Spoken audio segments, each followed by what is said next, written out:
So this is an interesting debate because the autologous stem cell transplantation in myeloma is still the incumbent. There have been many trials trying to offset it in terms of responses and PFS benefit, and the role of autologous stem cell transplant continues to be important for the newly diagnosed setting. Now we have several promising CAR T-cell therapies. We have, the bispecific antibodies that are showing very high response rates. And we are investigating those options or starting to do them in the frontline setting.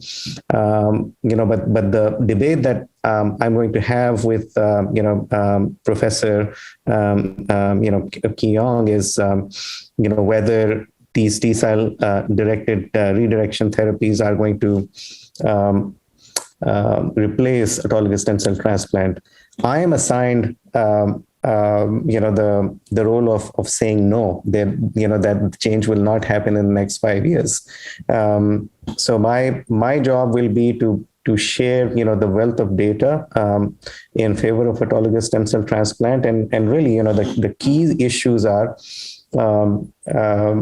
We just don't have data to say that this will bear fruit. We don't know, about the long-term safety,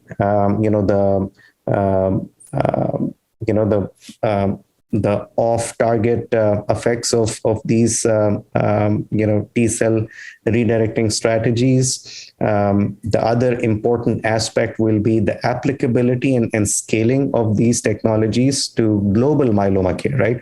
So, autologous stem cell transplantation is not just relevant to the US, but it's a fairly cheap intervention in taking care of our myeloma patients around the world. So now you want to, try to introduce, more expensive treatments in this schema, and the challenge will be to bring down the cost of those treatments. So those will be some of the arguments that I use in my debate, and let's see what the audience thinks about it.